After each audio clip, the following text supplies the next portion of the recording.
Well, let's get started. We are almost at the halfway point.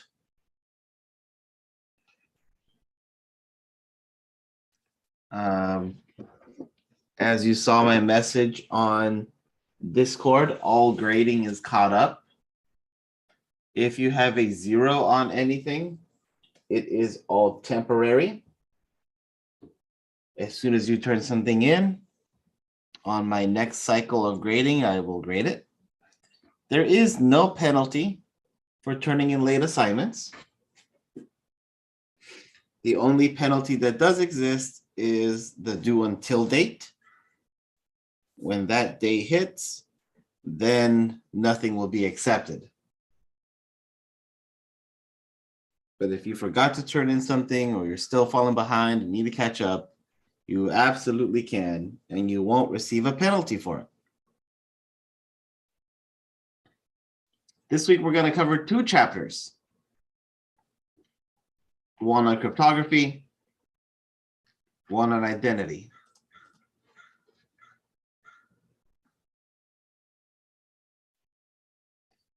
Historical methods into cryptography, which is the first subject that we're going to talk about, predate mathematics, but rather on techniques for scrambling text.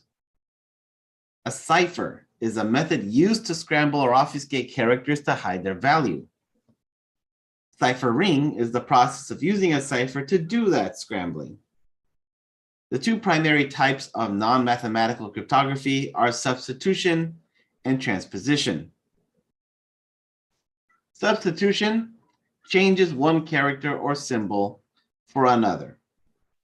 It can be a relatively easy method of encrypting information, with one of the oldest known is the Caesar cipher.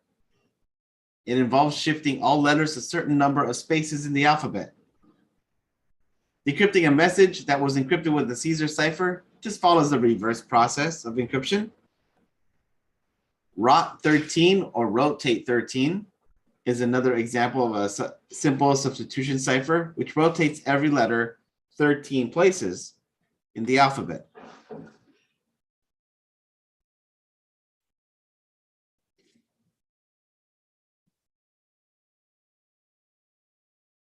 One of the problems with substitution cipher is that they don't change the underlying letter and word frequency of the text. One cipher that has multiple substitution alphabets for the same message is the polyalphabetic. The most famous is the Vignere Cipher, which uses a keyword to look up the ciphertext in a table. The user would take the first letter in the text, match that with the letter from the keyword in order to find the ciphertext, repeating until the message is encrypted. Each letter in the keyword generates a different substitution alphabet. So here we have secret message. Our keyword is Apple. So wherever you see an S, you find an A. Where you find the E and P come together is a T. Where you find a C and a P, you get an R, and so on and so forth, until you encrypt the whole message.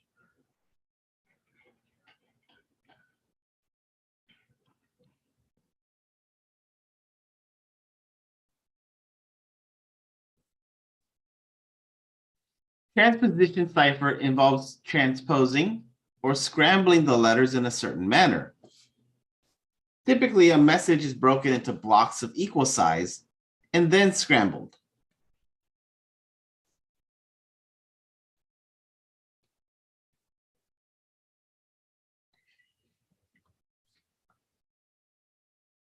Columnar transposition is a classic example. You choose the number of rows in advance, which will be your encryption key.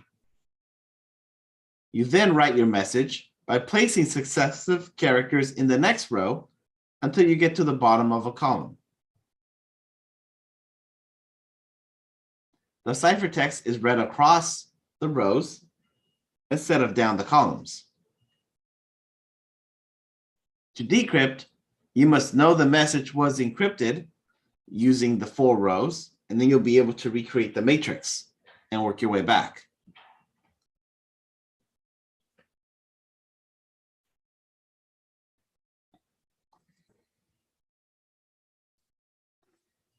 The Enigma machine was created by the Germans during World War II to provide security and communication between military and political units. The operator configured the machine to use the code of the day by setting rotary dials at the top of the machine and wires on the front. The inner workings of the machine implemented a polyalphabetic substitution, changing the substitution for each character of the message.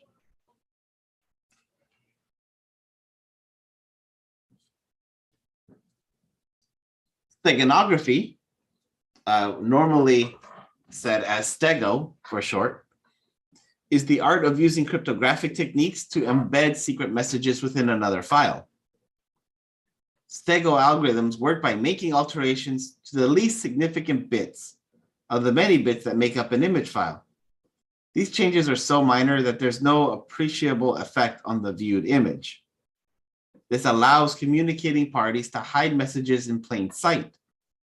Messages can be hidden within an image, a video, or audio file because they are often large enough that message would be easily missed. It's very easy to put data, files, message, whatever, into a picture.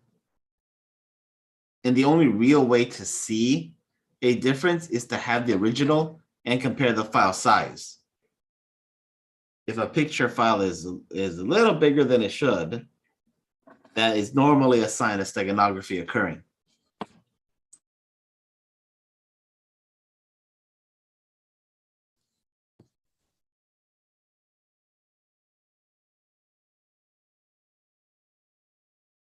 Cryptography has similar goals to security in general, with one more.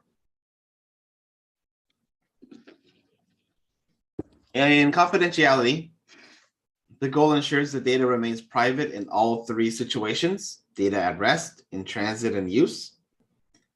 The goal, the preservation of secrecy for stored information or communications between individuals and groups, is enforced in crypto systems through symmetric, which is using a shared key for all users, or asymmetric, having individual keys.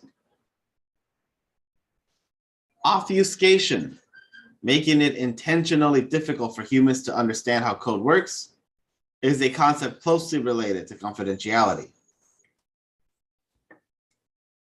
Integrity ensures the data is not altered without authorization. This goal is enforced through the use of encrypted message digests, known as digital signatures. The recipient of the message verifies that the message's digital signature is valid, ensuring the message was not altered in transit in both public and secret key crypto systems. Authentication has the goal of verifying the claimed identity of the system user and is a major function of crypto systems. This is achieved with challenge response authentication techniques to ensure users are who they claim to be. Non-repudiation provides assurance to the recipient that the message was originated by the sender and not someone masquerading as the sender. It also prevents the sender from claiming they never sent the message in the first place. We see non-repudiation in any public key or asymmetric crypto systems.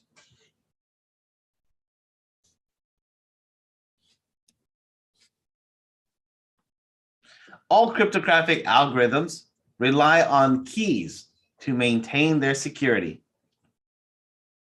Usually, a key is a very large binary number. every algorithm has a specific key space, the range of values that are valid for use as a key. The key space is defined by its key length, the number of binary bits in the key. The key space is in the range between the key that has all zeros and ones, or from 2 to the n power, where n is the bit size of the key. All the security you gain from cryptography rests on your ability to keep the keys used private. So the art of creating and implementing secret codes and ciphers is cryptography. This practice is paralleled by cryptanalysis, the study of methods to defeat codes and ciphers. Together, cryptography and cryptanalysis are referred to as cryptology.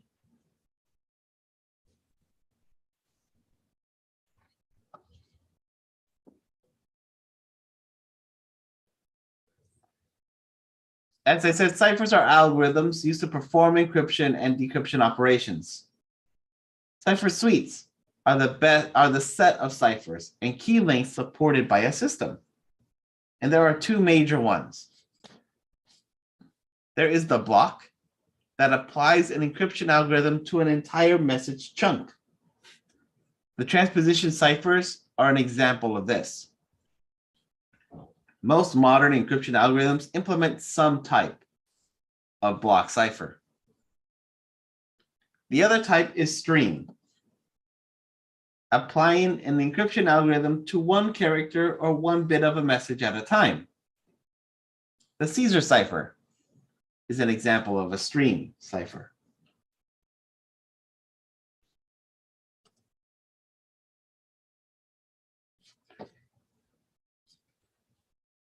In the early days of cryptography, one of the predominant principles was security through obscurity.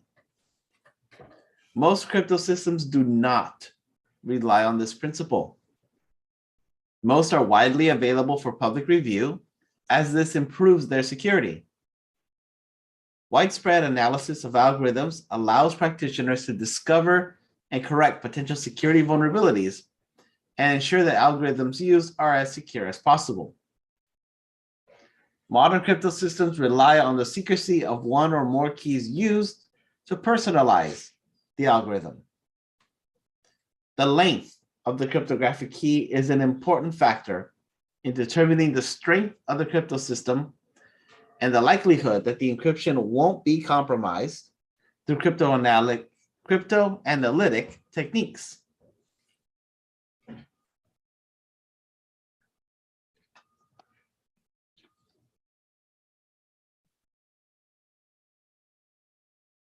Symmetric key algorithms rely on a shared secret encryption key that is distributed to all members who participate. The key is used by all parties to encrypt and decrypt messages. When large size keys are used, symmetric encryption is difficult to break. Symmetric key cryptography is 1,000 to 10,000 times faster than asymmetric, but it does have several weaknesses. Number one is key distribution. Parties must have a secret method of exchanging the key before establishing communications. There is no non-repudiation.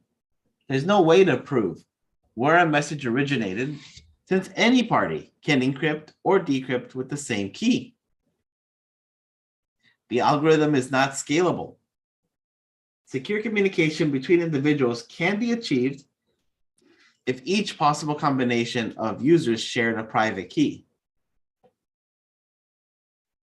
And another weakness is have to regenerate keys often. Each time a participant leaves a group, all keys known have to be discarded and new ones created. So while it is faster, it does have some disadvantages. Asymmetric is also known as public key cryptography. where every user has two keys, a public key that is shared with all users, and a private key kept secret and only known to the owner of the key pair.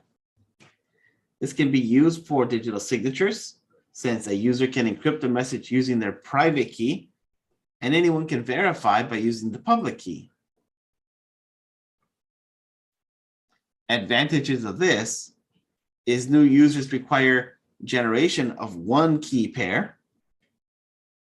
Users can be removed easily because we only have to remove a key, not everybody's. If a private key is compromised, key regeneration can occur to everybody. It provides integrity, authentication, and non-repudiation.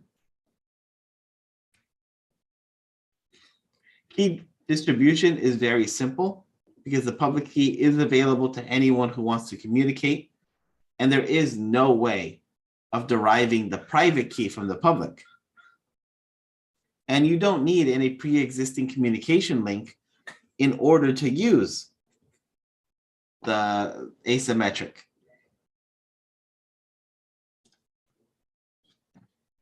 Its weakness is speed.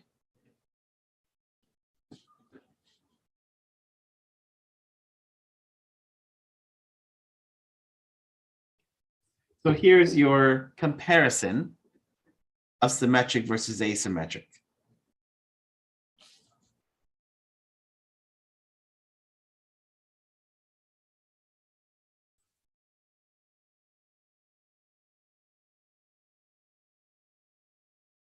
We use both in different situations. Sometimes we use both together in order to achieve strong security.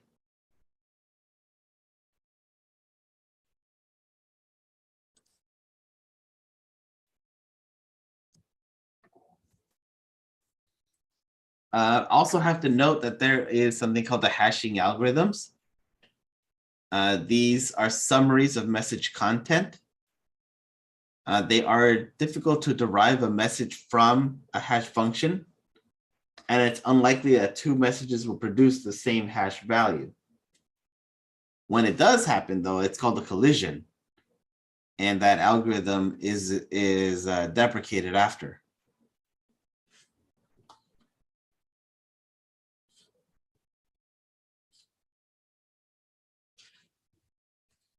Now, here are some symmetric cryptography that you should be familiar with that do show up on the test. The Data Encryption Standard, or DES, came about in '77, and due to its age, is insecure. It uses a small 56-byte key and operates on 64 bits of plain text at a time.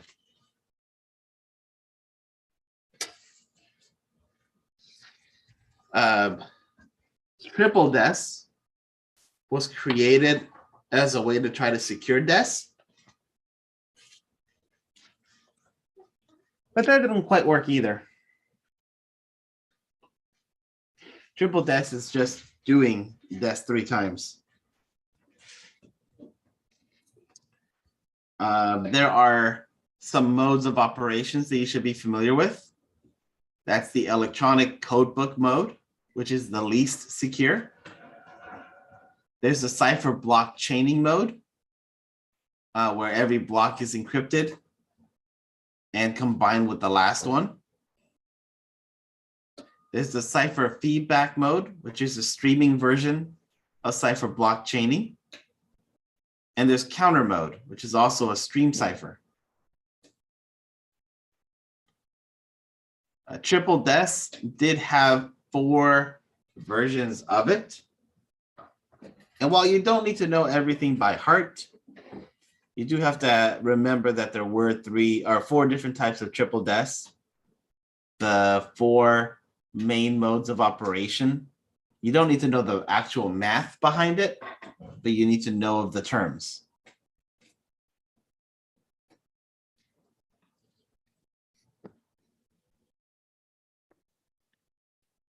There's also AES, the Advanced Encryption Standard, came about in October of 2000 to replace DES with varying key strength of 128, 192, and 256-bit keys.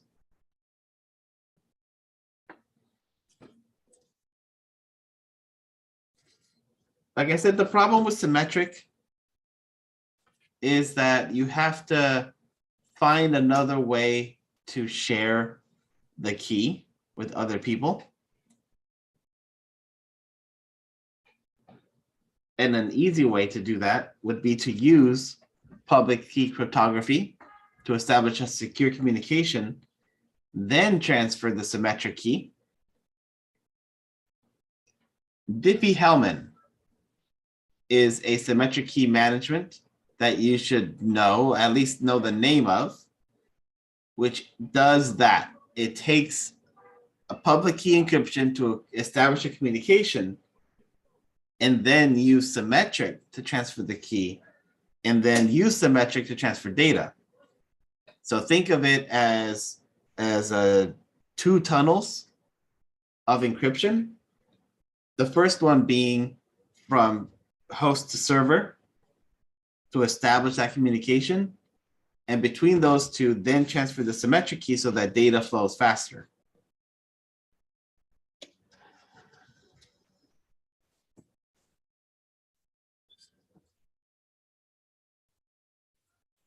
When it comes to storage and destruction of symmetric keys, you never want to store an encryption key on the same system where the encrypted data resides. For sensitive keys, you could use something called the split knowledge, where you provide two different individuals with half of the key, and they have to together recreate it. You could also use key escrows, who divide keys into several pieces. The government uses escrowed encryption standard as a way of keeping keys out of users, yet have the availability to decrypt.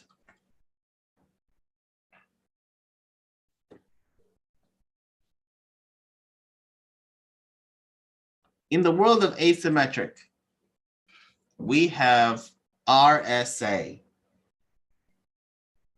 made by three guys. Each of the letters is their last name. It depends on computational difficulty inherent in factoring large prime numbers. You are not expected to do the math, by the way, for this test. You are expected to know RSA is a asymmetric cryptographic algorithm. So it creates a public and a private key. But this thing that I'm showing you here, you don't have to burn into memory and then do math problems like this is a math class.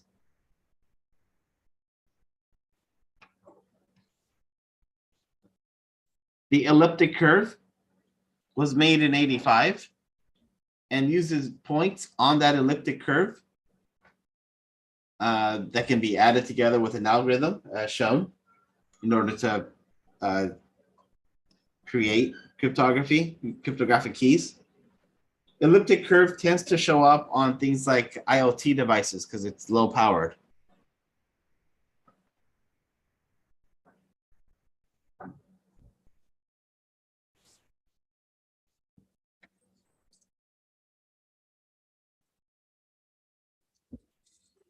Hashing takes a message and generates a unique output derived from the content of the message, which is called a message digest. The recipient can use the same hash function to recompute the message digest from the full message, comparing the transmitted digest with the one created to see if the message was modified in transit.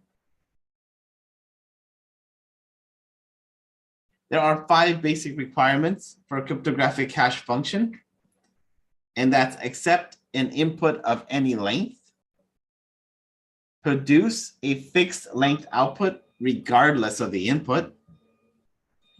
Hash value should be relatively easy to compute Hash function is a one-way thing. That way it's extremely hard to determine the input. And hash functions should be collision-free.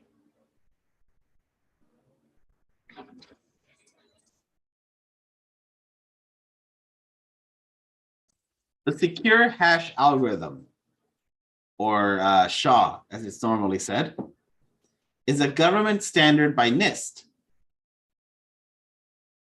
SHA-1 produces a 160-bit message digest. SHA-2 has 4 variants: SHA-256, 224, 512, and 384. SHA-2 is secure, but theoretically does have the same weaknesses as SHA-1. SHA-3 has come into existence to replace 2. If you want to see SHA-2 work, there is a website called SHA-256 algorithm where you can give it an input and you see it starts filling up the message block. And then you can run it.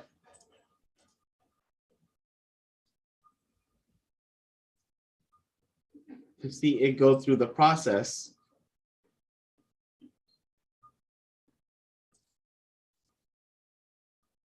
of turning a message, this hello there, into that result.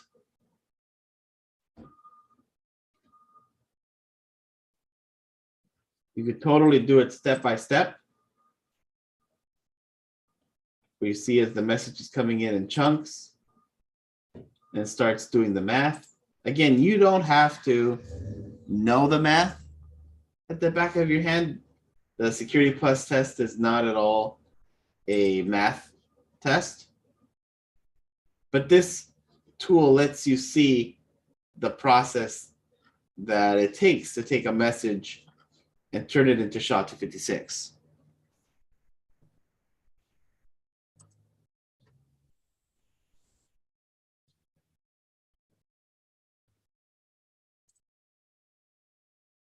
MD5 has been around since 91. It is subject to collisions, so it's not always recommended to use.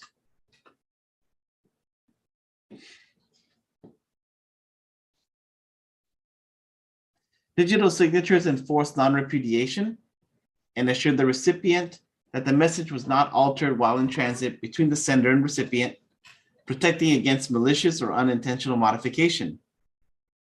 They rely on a combination of public key cryptography and hashing functions to ensure that it is who it is.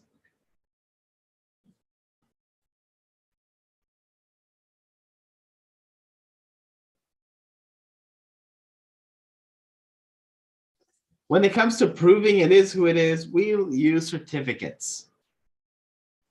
Those digital certificates provide assurance that the communicators are who they say they are, just like your license or your ID proves you are who you are.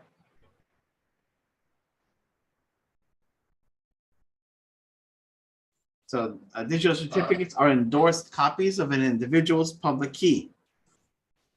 When users verify that a certificate was signed by a trusted certificate authority, they know that the public key is legitimate. The standard X.509, which you should know that little combo there, has the following attributes. It has a version number, the serial number, signature algorithm, the issuer name, how long it's valid, the common name, and the public key.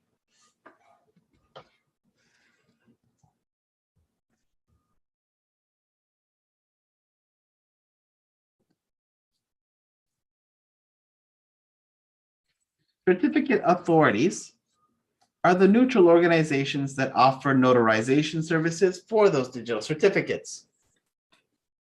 In order to obtain a cert from a CA, you have to prove your identity. Nothing really prevents any organization from becoming a CA. The certs issued from any CA are only as good as the trust placed in the CA that issued them. So if you don't recognize or trust the name of the certificate authority that issued the certificate, then you probably shouldn't put any trust on that cert. There are registration authorities who assist in verifying users' identities that work with CAs.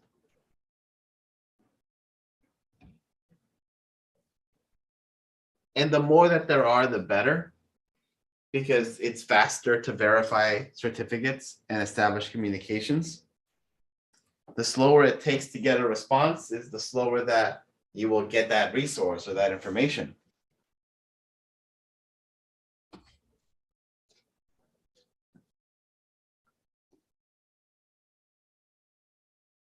This is the general process that a certificate comes to being and goes out.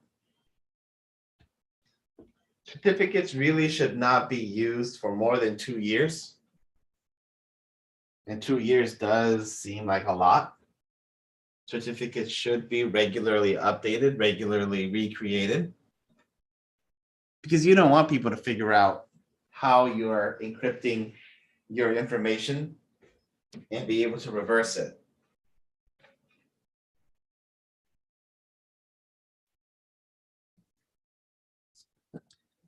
The most common formats are the distinguished encoding rules, the privacy enhanced mail, and the personal information exchange.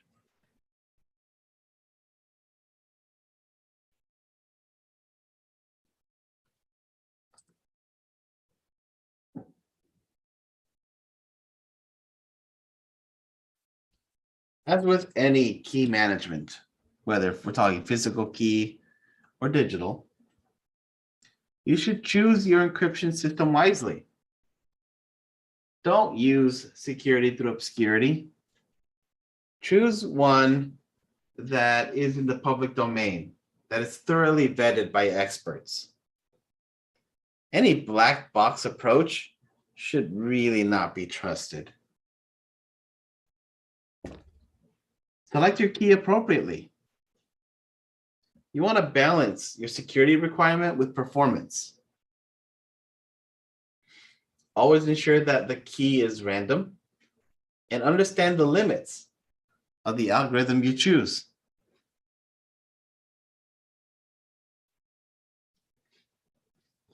Your private key should always be a secret. It shouldn't be shared.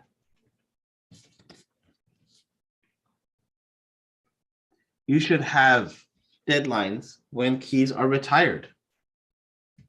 Because again, you want to be able to detect when a key has been compromised, and the easiest way is by changing keys. Always remember to back up your keys should something happen. And if you can, use a hardware security module to store and manage encryption keys.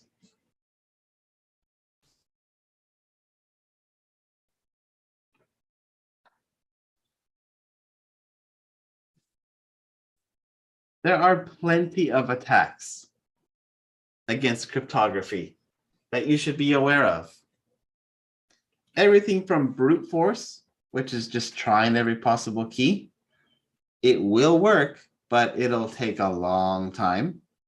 The harder the key, the longer it'll take. There's the frequency analysis that looks at blocks of an encrypted message to determine any common patterns. And then it'll deduce the method used to encrypt the data. There's the known plain text, where the attacker has pairs of known plain text and its corresponding ciphertext and tries to derive the key. This is how the British realized that German messages ended with Heil Hitler and use that to crack the key. There's chosen plain text. Attackers obtain ciphertext corresponding to a set of plain text of their choosing, allowing them to derive the key. Related key attack, which is similar to plain text, but the attacker obtains ciphertext encrypted under two different keys. There's the birthday attack. It's attack on cryptographic hashes based on the principle of in a room of people, you'll have a number of them that you have the same birthday. The birthday paradox tells us that we have a 51% chance of a collision, which is smaller than brute forcing. There's always downgrade attack. Using using any method to force the other end to use a older algorithm, one that we know has a weakness, and exploit that weakness. Rainbow tables, hashing, and salting is another form. Rainbow tables reverse hash password values by pre-computing them, and then a search will bring out the results. One way to fight this is by using salting, which is used in Unix-based systems, is not used in Windows.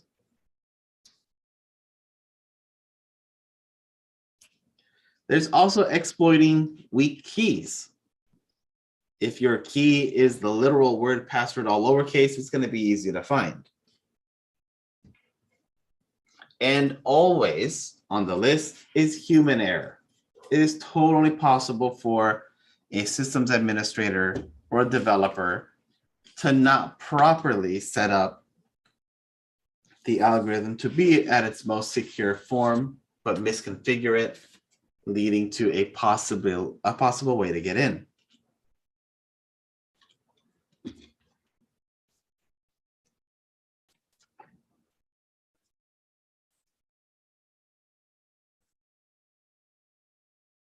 Issues on the horizon that are either coming or are here for cryptography is like Tor and the dark web.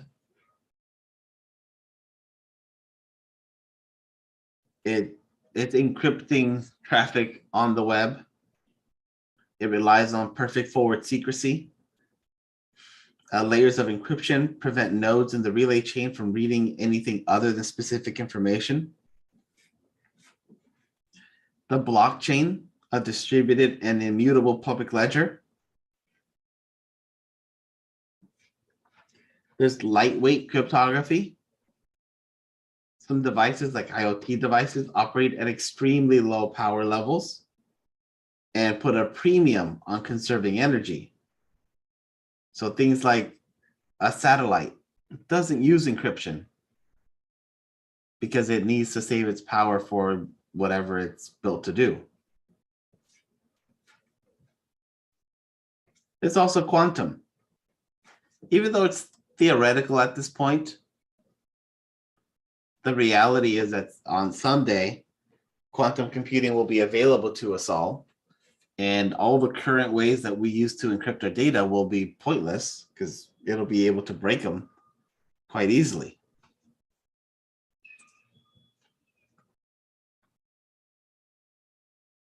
Any questions on cryptography?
Or is that just a lot to digest?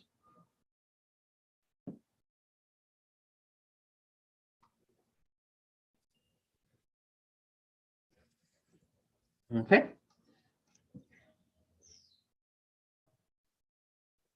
And we'll move on to chapter 8.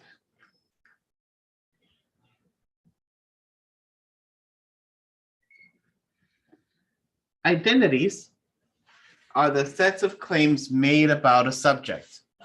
People, application, devices, organizations. The most common application of identity is individuals. Identities are typically linked to information about the subject, like name, age, location. When a subject wants to use their identity, they need to use a number of common ways to ascertain or claim that. And that could be as a username, certificates, tokens, SSH keys, or smart cards.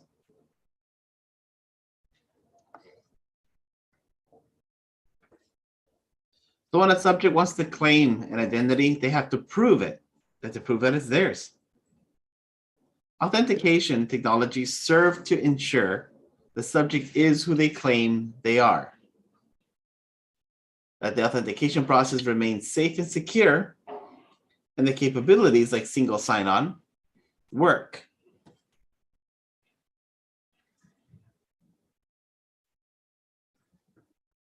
Here are some examples, like the Extensible Authentication Protocol, commonly used for wireless, the Challenge Handshake Authentication Protocol, or CHAP, the Password Authentication Protocol, used in point-to-point. 802.1x is a IEEE standard for network access control. There's the Remote Authentication Dial-In User Service, or RADIUS. It is one of the most common methods of authentication, authorization, and accounting. There is Cisco's Terminal Access Controller, Access Control System Plus.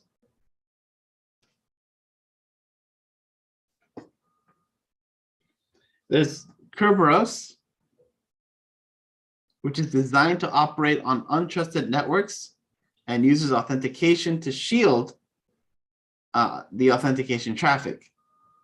It's called Kerberos because it has three main parts: the primary, the username, the instance, which helps differentiate similar primaries, and the realms, a group of users. It takes all these steps for a client to connect, to securely connect to a server using Kerberos.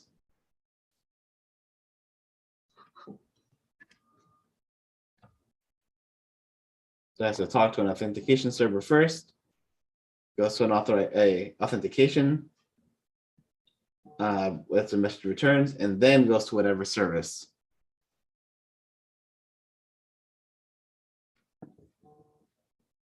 Single sign-on allows the user to log in with a single identity and use multiple systems or services without re-authentication. Like your Google account.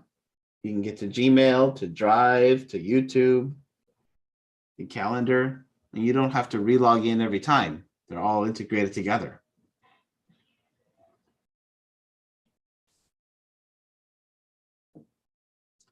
Federation can pair with different parties. So if you have internal applications, you have different access to active domains, active directories, different apps, databases, and whatever, they can all interconnect together so you use the same credentials for various locations.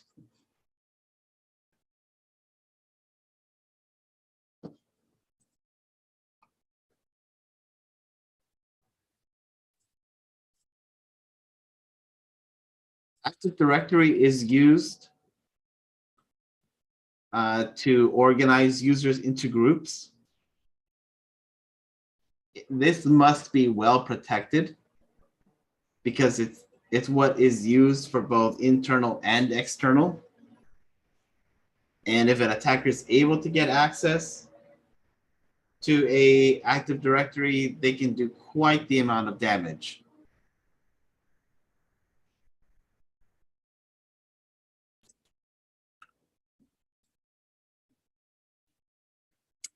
Once the identity is claimed by providing a username or any other means, the next step is to prove that that identity belongs to that person.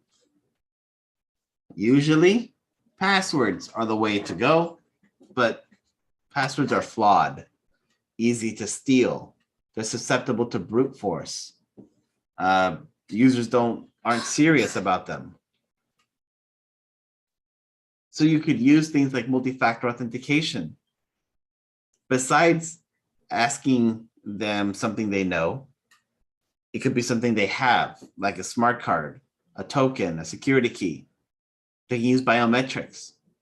They can use location. There is something you can do, like a gesture password on Android. It can be something you exhibit, like typing speed, or even someone you know, like a trust relationship.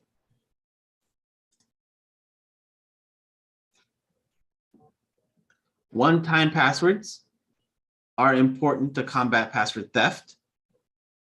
The time-based one-time passwords use an algorithm to display a code for a short amount of time. There are also HMAC-based one-time passwords that use a seed value in doing the same thing of providing a code that you would use to verify yourself.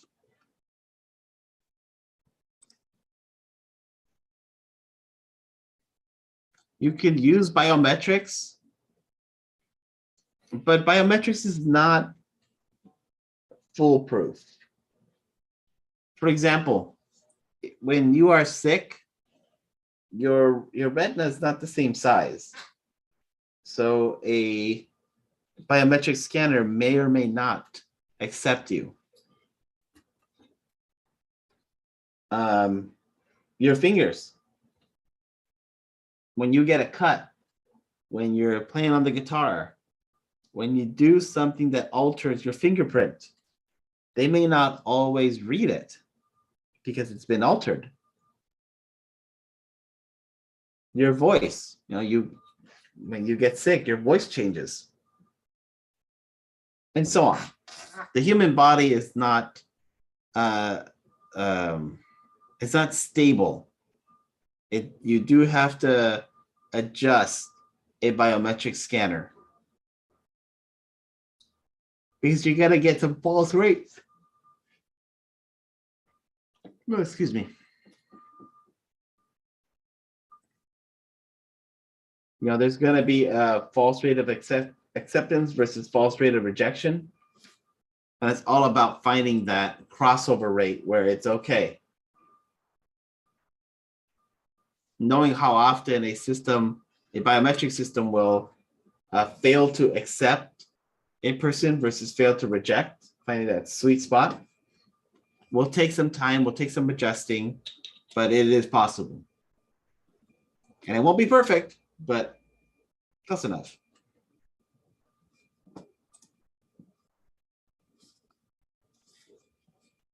Knowledge-based authentication is a bit fraud. It's a bit of a problem because the questions tend to be things that if a user is a regular user of social media, they'll put out that information for public to see. So it is totally possible that, for example, they put their favorite teacher, their first pet, or name of the first pet, and so on.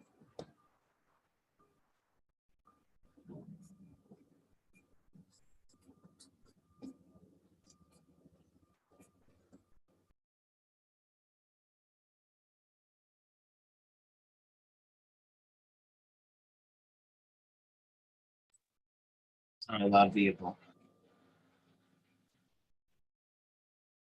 For managing authentication, you could use hardware devices like a FIDO key. They can store certificates.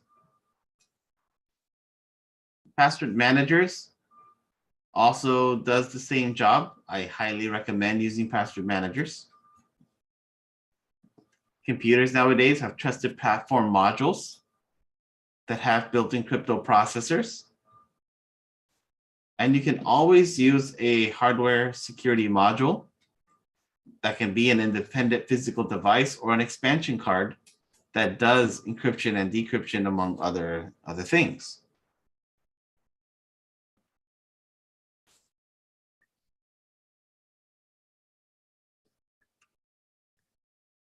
When it comes to accounts, we have various types.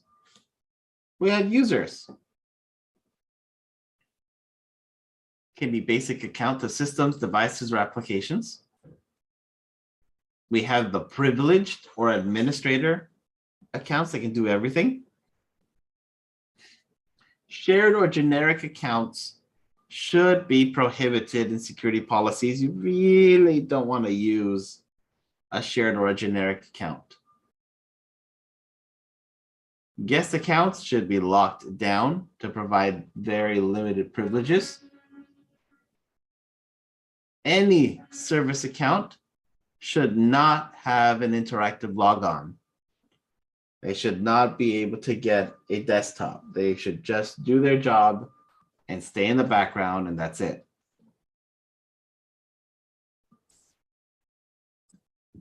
A couple of account policies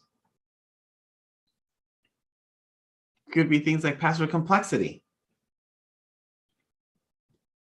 forcing users to use things like uppercase, lowercase letters, numbers, symbols. The problem with enabling this is that people tend to be really dumb and do like a password 1 with a capital P, the number 1, an exclamation point.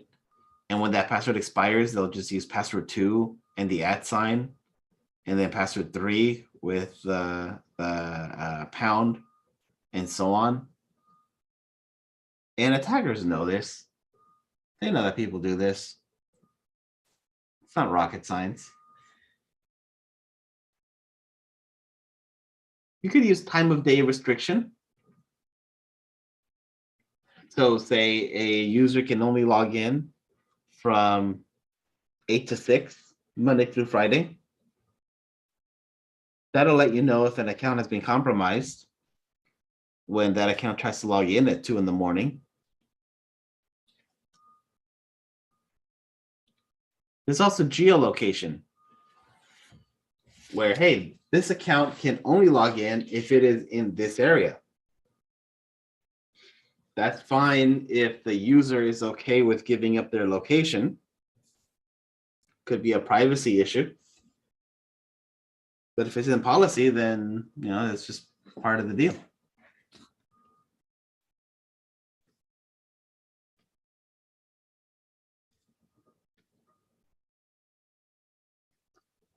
The principle of least privilege is always one that has a very hard time getting implemented. And it's not that it's a difficult thing, it's that users don't like it. The principle basically says you only have access to what you need to do your job and nothing more. So if you don't need administrator access to the computer to do your job, you're not an admin. And not everybody likes that. But that's the principle. You only have the rights and access to stuff that you need to do your job. That's it.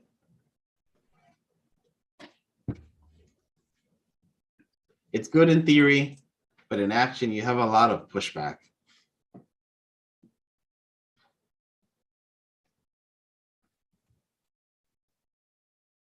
Different control schemes exist to help you manage permissions. You could do things like the attribute-based access control, or ABAC, allows complex rule sets based on combinations of various attributes to give rights to a user. These things are complex to manage because they can get flexible real quick. Role-based access control relies on the roles and any matched privileges assigned to those roles.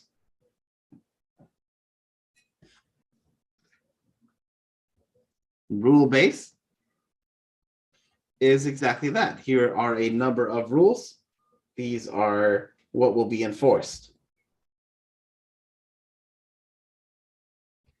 There's also mandatory access control, relying on the operating system to enforce controls over files. Discretionary access control tends to be used where lax security exists. The owner allows other users to delegate rights and permissions as they desire. There's privileged access management, a set of controls, tools, and processes used to handle privileges for elevated accounts and rights. And conditional access, more like to test the security state of devices.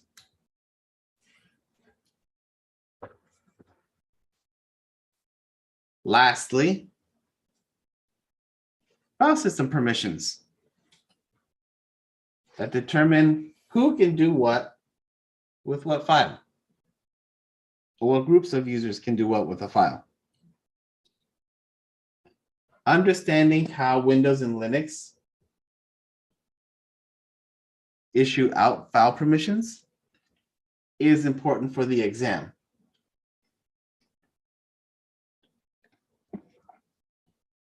Knowing where to go in a file or folder property in Windows to get this, and understanding what these different things mean, like read and execute, modify, just read, just write. Knowing this, the numeric expression for you have no permission, you can do everything. This stuff does show up on the test.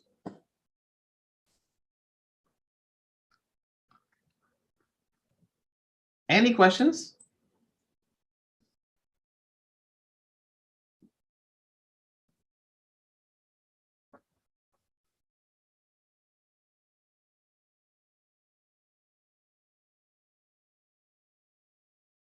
Cool. Your work this week, as usual, is hands-on. You will be going to a site called CryptoHack, and you'll work through various challenges that are on the site as you wish. Minimally, you need to reach level 7 in CryptoHack. And all you need to submit is a screenshot of your profile showing that you reached at least level 7. I am not going to restrict you on what challenges you want to do. You can do the introduction, the general, to get yourself acclimated with the system. And then there's a whole bunch of these. I'm not going to restrict you on which one you want to do. I prefer that you explore yourself, you find what you like, and you do those challenges.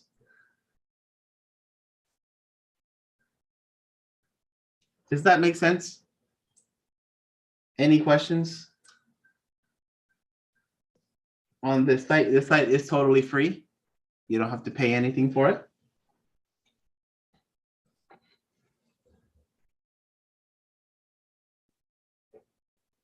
Go over here to register yourself. And then you'll be able to log in and hit the challenges. And again, you're reaching level 7 minimally, which as a student, I know what that means. That means I'm going to reach level 7, and that's where I'm going to stop. You are not wrong. You won't get points deducted because you reached level 7 and you submitted a screenshot of that. I get it. And just like with everything in any of my courses, you are free to work together. Use Discord. Schedule a time to work with your peers. Use the voice channel to talk with each other and help each other through it. You don't have to do this alone.